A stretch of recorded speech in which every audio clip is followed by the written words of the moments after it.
दोस्तों नमस्ते प्रणाम। तुम्हें आज बहुत दिन में ब्लॉग शुरुआत करियो और मैं हुई तैयार खे पी के और मैं जानियो आज भागवत सुन और भागवत यख में सौर्य फार्म में। और दोस्तों तुम्हें भी ली जरूर में भागवत में और भागवत सुनो बहुत सौभाग्य प्राप्त हो। हम ये बनवाला में तो हर मतलब दूसरे या तीसरे महीने में भागवत होते रहन और हम भी जग जग जाइन और टाइम लागन तो जान से सुनी।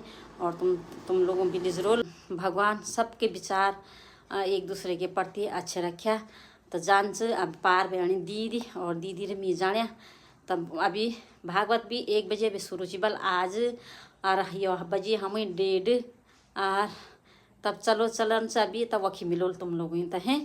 और ठंडी दिन हो ना ठंड भी लागनी ये देखो और घाम भी आज धुंधलो धुंधलो से ज़्यादा खास नहीं तो तुम आया कन से घाम तो ये दगड़े कल जान बैठी अब हम घाम भी बढ़िया लगी है ये दिखे सुंदर जाने तो अब फोन तो एक भी नहीं आज चल नमस्ते बेटा चलो चलो राधे राधे आनी डांटन हैं तो दोस्तों पूछिए हम यो आदम बार तक भागवत सुनी जाने हम सौर्य फार्म है नहीं हैं। और आज घाम लगी नहीं बड़े घाम लगे गरम हो बैठी।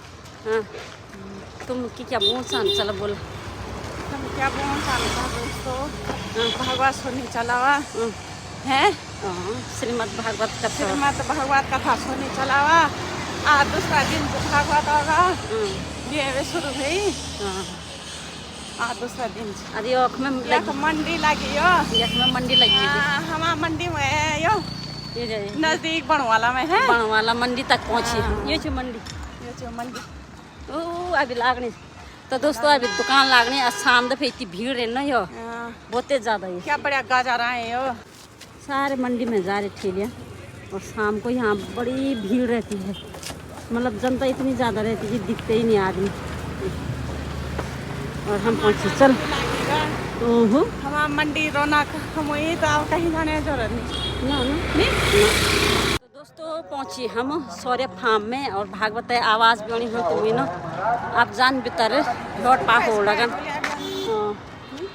भोट पा हो लगन और तब भागवत सुनाना तो ठीक से सौर्य फार्म और ये अभिजोल बितर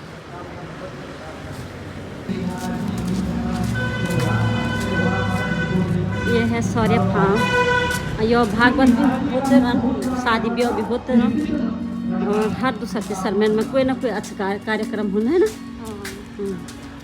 बहुत बढ़िया ओ जब तक कहाँ भागे भाग जा रहे हो। अरे थोड़ा क्षण रुक जाओ मेरी चिंता को दूर करो क्योंकि दर्शनम अवलोकस्य सर्वथा हरम परम। आप जैसे संतों के दर्शन मात्र से ही जीव के जो है ताप पाप संत आदि जो है नष्ट हो जाते हैं। नाथ जी ने कहा भैया जब उन्होंने इस प्रकार से हमें बुलाया तो मैं उस देवी के पास गया और मैंने पूछा कि काफी हे देवी तुम कौन हो अपना परिचय दीजिए। और काम यह दोनों जो अचेत अवस्था में पड़े हैं ना ये तुम्हारे क्या लगते हैं काजिमा और यह जो देवियां आपको जो है घेरे बैठी हुई है पंखा आदि हिला रही है ये देवियां कौन है और तुम क्यों रो रही हो। बलो देवी सुविस्तारम सदस्य दुख से कारणम अपने दुख का कारण मुझे बताओ तुम्हारे दुख का कारण क्या है विस्तार से हमें बताओ। जब मैंने उस देवी के प्रति सहानुभूति दिखाई तब उसने अपना पूरा परिचय से दिया कि हम भक्ति की ख्याता हिमा में तनयो मतो ज्ञान वैराग्य नामो काल योगेन जस। बोले महाराज मैं भक्ति के नाम से विख्यात हूँ और ये दोनों जो है जो अचेत अवस्था में पड़े हुए हैं ना ये मेरे बच्चे हैं इनका नाम ज्ञान और वैराग्य है। समय के कुप्रभाव से ये दोनों जो क्या हो गए जर्जर हो गए हैं। महाराज ये दोनों वृद्ध अवस्था को हो गए इस दुनिया में तो जो है देखा जाता है कि माता वृद्धा होती है और पुत्र जवान होते हैं, तो यहाँ तो सब कुछ क्या हो गया है, उल्टा हो गया। तब नाथ जी ने कहा कि वृथा खीरते बालो अहो चिंता कथम, श्री कृष्ण चरणाम्बरो भोजम स्मरम दुखम गमिष्यति। हे देवी, तुम वृथा ही जो है दुख कर रही हो, तुम इतनी चिंतातुर क्यों हो? भगवान श्री कृष्ण के चरण कमलों का चिंतन करो, जिससे तुम्हारा जो है क्या हो जाएगा, कष्ट दूर हो जाएगा। सूर्य जी ने कहा, हे सौनकादिशियों, नाथ जी ने क्षण भर में उसके कारण को जान लिया। नाथ जी ने भक्ति रानी से कहा, हे देवी, सावधान होकर के सुनो, यह जो है कलयुग का प्रभाव है। कलयुग के ही कारण सदाचार योग तक आदि सभी लुप्त हो जाएंगे, पाप कर्मों में लगाकर अगासुर बन जाएंगे। संसार में जहां देखो वहीं अच्छे व्यक्ति दुखी और दुष्ट व्यक्ति प्रसन्न हो जाएंगे।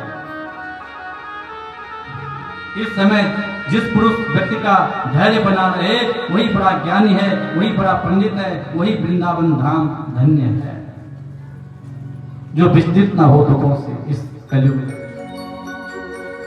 जो भगवान का चिंतन स्मरण करते रहे। नवी की हो गई पर 3 पुत्रों, यहाँ तक कोई पूछने वाला नहीं, इसलिए इसका बुढ़ापा छोटा है।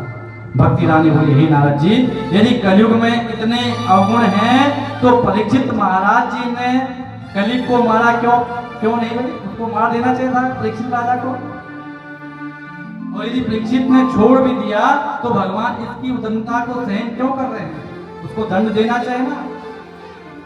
तो नारद जी बोले, हे देवी, जिस दिन भगवान पृथ्वी को छोड़ करके निज धाम गए उसी दिन कलयुग आ गया था, और समस्त साधनों को बांध करके जो है कलयुग में अनेक अवगुण हैं, किंतु उसमें एक महान गुण भी है, इसलिए राजा परीक्षित ने कलयुग को छोड़ दिया है। एक सगुण के कारण जो है कलयुग को छोड़ दिया राजा परीक्षित। यत् फलम नास्ति तपसा न योगेन समाधिना, तत् फलम लभते सम्यक् कलोके सव कीर्तनात्। हे देवी, क्योंकि जो फल तपस्या योग फल समाज सेवा घोर तपस्या करने से फल प्राप्त होता है, बड़े बड़े यज्ञ करने से जो फल मिलता है वही फल कलयुग में जो है केवल जो है भगवान के संकीर्तन से होता है। कलयुग केवल हरि गुण गावा, कलयुग केवल हरि गुण गावा, कलयुग केवल हरि गुण गावा, कलयुग केवल हरि गुण गावा। वही नर पा वही भाव था, मोरे नर भया वहु मोहि पावा, कलयुग केवल हरि गुण गावा, कलयुग केवल हरि गुण गावा, कलयुग केवल हरि गुण गावा, कलयुग केवल हरि गुण गावा। वही नर पा वही भाव था, रामाय नहीं फल राही कहि पावा। नारद जी कहते हैं, देवी, कलयुग की एक विशेषता है और वह है कि कलयुग में किए गए पुण्य का फल तो मिलता है, किंतु मन से किए गए पाप फल मनुष्य को भोगना पड़ता है। हरि कीर्तन कितनी बहुत छूट भगवान ने दे दी, जो भगवान के कीर्तन के कारण के द्वारा जो है जो फल कीर्तन के द्वारा प्राप्त होता है, इसीलिए कलयुग को छोड़ दिया। कलि कर एक पुनीत प्रतापा, मानस पुण्य हुई नहीं पापा। इसी कारण से राजा परीक्षित ने कलयुग को छोड़ दिया। इस प्रकार देवर्षि नारद जी के वचनों को सुनकर भक्ति रानी बड़ी आनंद और प्राप्त हुई और फिर उन्हें बड़े प्रेम से जो है नारद जी की स्तुति गाई। तो दोस्तों भागवत सुन के और रात हुई इतनी अंधेर हुई दिखने, और आज सोमवार दिन मंडी बिच अतः हम सब्जी लेके और सब्जी भी ले जाना फिर दूध ब्यों कति काम से यार बहुत भीड़ है मैं आगे तरफ जाने ही है तो ये रात है चाय पी ले चलो ये जाओ अरे तुम जाओ की रात है बाय बाय कमला दीदी जाइए अमृतसर से बिहार में गुड नाइट गुड नाइट फिर गुड नाइट हम जाओ सब्जी मंडी जाओ चलो फिर ओ पीछे उड़ हम